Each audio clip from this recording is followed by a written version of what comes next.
Welcome to part 2 of my travels across northern Spain. In this episode, I'll be crossing the French and Spanish borders to attempt to complete the ACT Pyrenees, an 800 mile or so 5-day set route that stretches from the Atlantic coast to the Mediterranean Sea.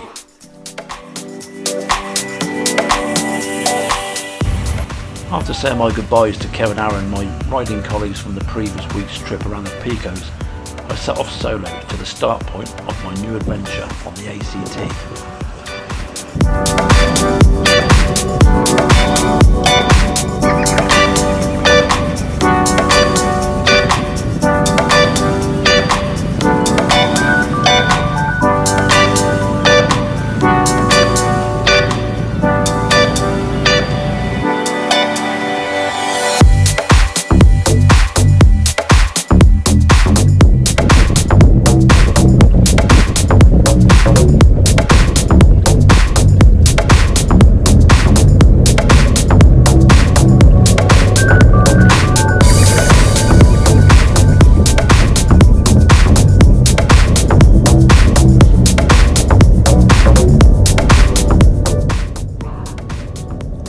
The ACT is a set route for adventure bikers, and it consists of a certain amount of tarmac and off-road tracks using the route's GPX file downloaded from the ACT website. The route is designed to be covered over about a 5-day period, but can in places be extremely challenging, especially if it's wet.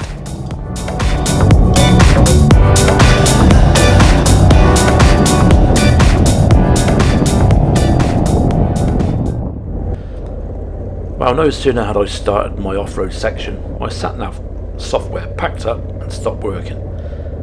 Having been lost in the mountains for a few hours, I managed to complete day 1 and found myself a campsite. Once I pitched my tent, I headed straight for the bar for a cool beer, where I got chatting to a group of fellow Brits. As it turned out, they were also doing the ACT trail. Thinking there was safety in numbers, the next day we all set off together.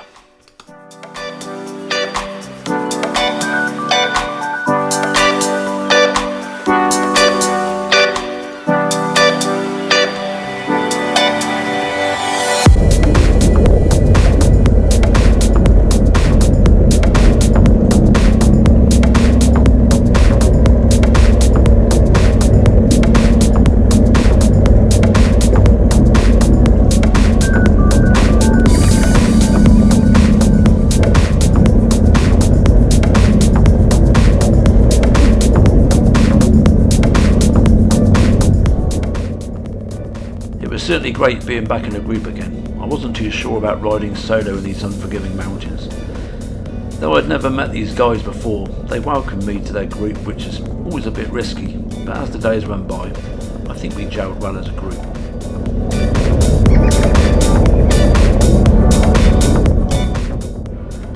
Thankfully, they were all advanced in off-road trail riding, and we all kept up a good pace together, so I was more than happy with that.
Up until now we'd enjoyed some lovely warm, dry, dusty conditions, but as we approached Andorra we climbed ever higher into the rain clouds, which then turned the dust into a very challenging, slimy soup.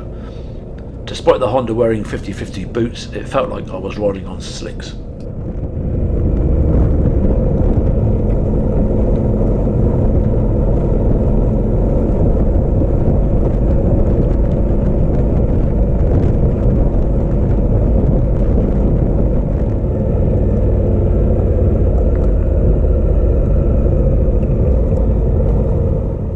One of the major issues I had was the fact that I couldn't join my fellow riders' comms, as the headsets weren't compatible. They were always pointing and waving around and occasionally stopping to discuss the route. This became very frustrating over time, as I didn't have a clue if I was stopping for fuel, planning lunch, or even talking about going for a curry that evening. Though feeling a tad isolated, that was the situation, and I just had to deal with it.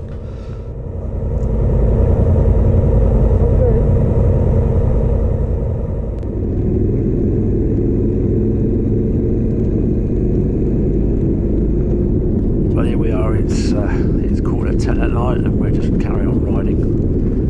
We've got no destination to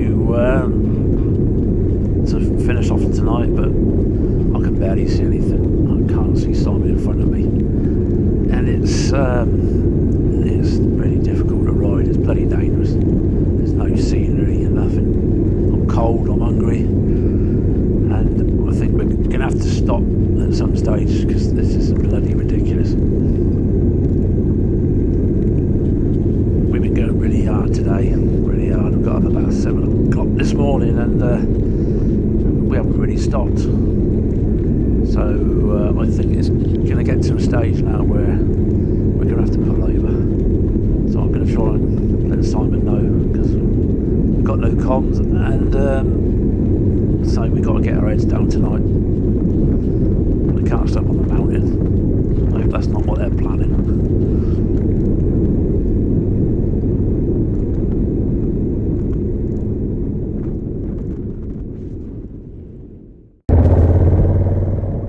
In the end, we did find a hostel in a small village, so we all got a good sleep, and after breakfast we set off out into the wilderness once again.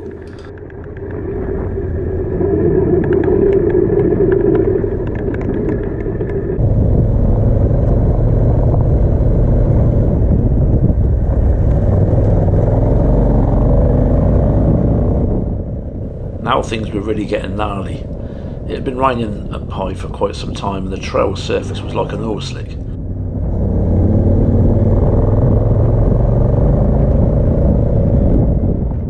My 50/50 tyres were having little effect on this surface, coupled with a heavy bike fully loaded. I suppose it was only a matter of time before one of us copped it.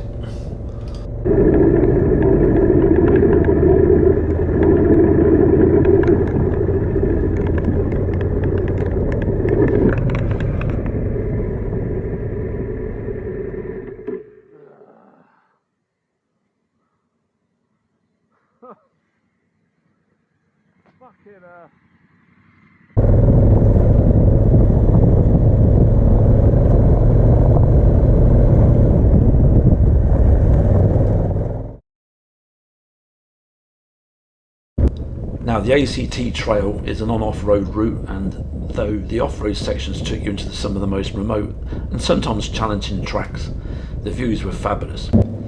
That said, riding the tarmac sections gives you a chance to relax and take in the scenery, like this balcony road up in the Andooran Mountains, an absolute biker's dream.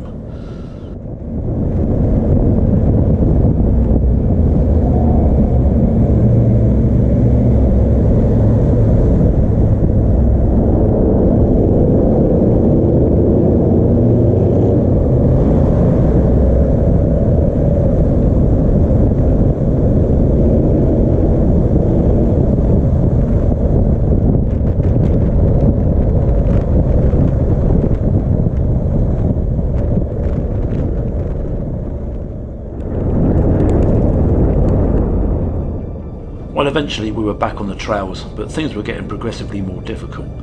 The trails were noticeably looser, steeper, and becoming very technical, especially for heavy ADV bikes, for which it was designed for.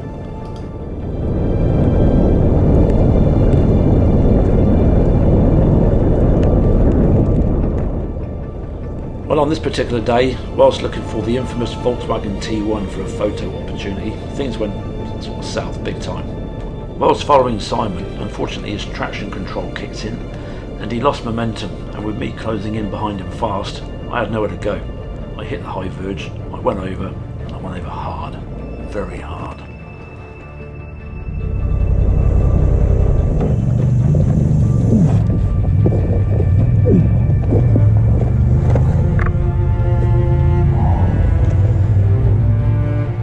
Unfortunately, as I was at the rear with no comms, the others continued, totally unaware that I was down. With their engines fading into the distance, I found myself totally alone, thinking how the hell was I going to get out of this on my own.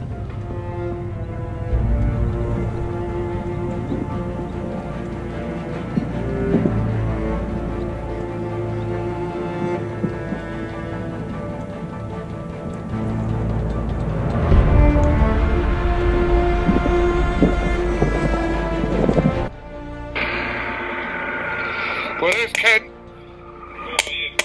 To your left. Is it open? There's a wagon at the van, so... Might be. Where's Des? I'm just in 10.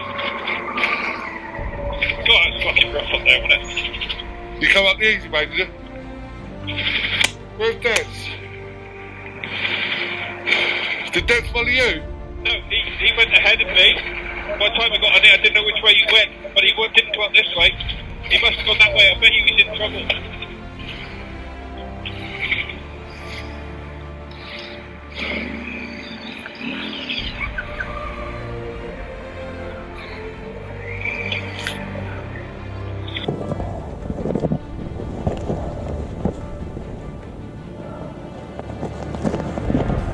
Well, after waiting for what seemed like forever, I suddenly realised I may be in a bit of bother.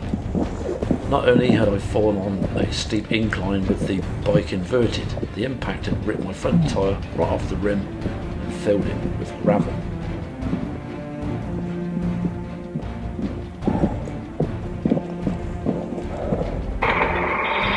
You got him yet? No, I can't see him.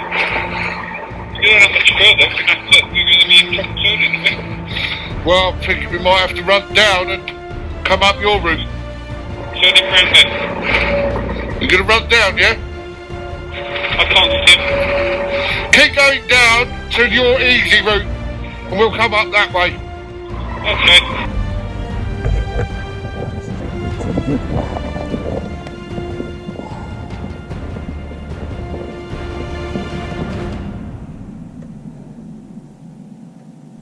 Then, all of a sudden, I heard the sweet sounds of engines in the distance. Thankfully, they were coming back down to look for me.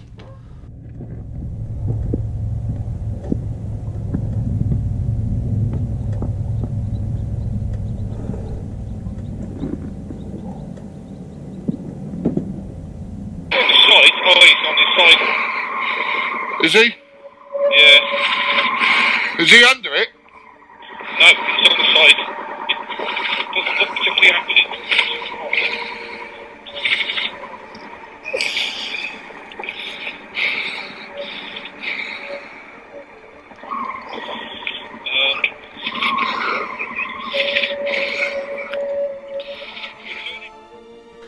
Then things went from bad to worse. Kent, the guy who set off to find me, dropped his shiny KTM, causing considerable damage. Suddenly my emotions was from one of relief to despair. I felt terrible for Kent. Fuck. Oh, fuck yeah. Fucking hell. Brilliant. Alright.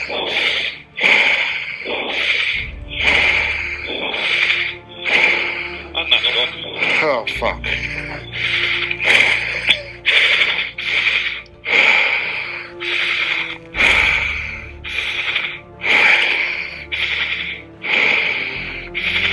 How are we going to do this? We need to turn this round.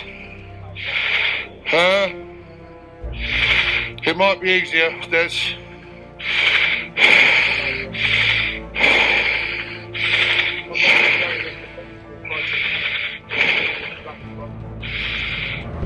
fucking hell. And you know what? It ain't even open.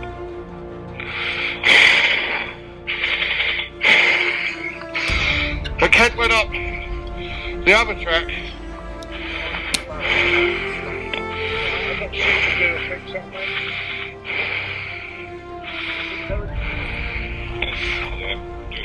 Kent went up it. We come down looking for you and told you why. Well, it's because of that one. It's definitely in there. Let me see if I can. We're further up. And I'll just pass you that a minute. Yeah.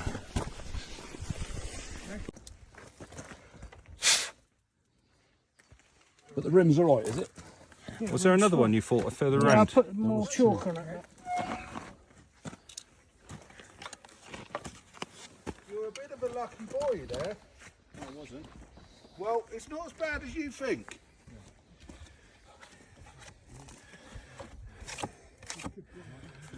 It's all the fucking sticker, look. Yeah, but there's scratches in it, isn't it? Yeah, but what I'm saying is, new sticker kit. That's a shame, isn't it? That, yeah, I mean, what? It's a new screen, isn't it? As soon as it gets up to What does about it seem? 25, it stops. It seats normally sort of.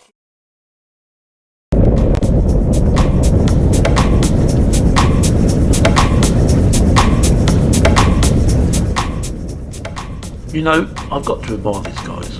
After spending a couple of hours repairing the bikes on the side of the trail, they somehow managed to clean out and inflate my front tyre. If I had been on my own, I would never have guessed it was a salvageable situation, but these guys just took it in their stride.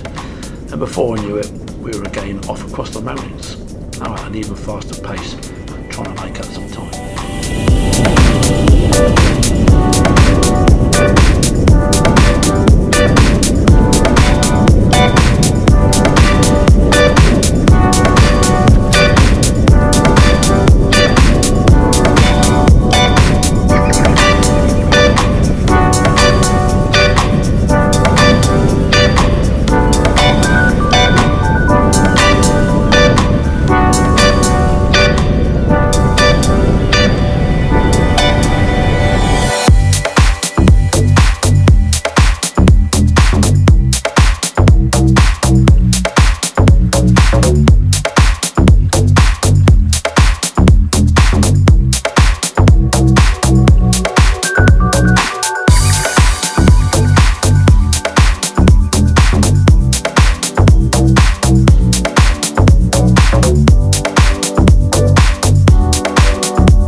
Well, after spending a whole week on a mixture of tarmac and the most challenging dirt roads, travelling from the Atlantic to where we are now, the Mediterranean, we're finally here. We have finally made it, and what adventure it has been. My bike has devalued by about 50%, sustained lots of damage, as you just sort of expect when you're riding off-road fully loaded. It's being held together with cable ties and duct tape, but there you go, it's the price you pay for these sort of things. And yeah, got some battle scars, and each battle scar tells a story. But thankfully we've all got here unscathed, none of us are injured. A couple of sore bums. And I've got to say, what a great bunch of lads to be riding with. So lucky to meet these guys on day one. I was having problems with my GPS, and Simon, who's at the front, has done a great job. We did do a slight detour one day, but we won't go there. But anyway, he's got us here to the final destination. And yeah, it's been a fantastic adventure. I never thought I'd actually make it solo, which was my original plan, of course. Thus far, I thought I'd just have a little taste of the ACT. couple of days in, and then maybe I'll turn back. But I met these guys who are going to do the trip from start to finish, and I was determined to do it with them.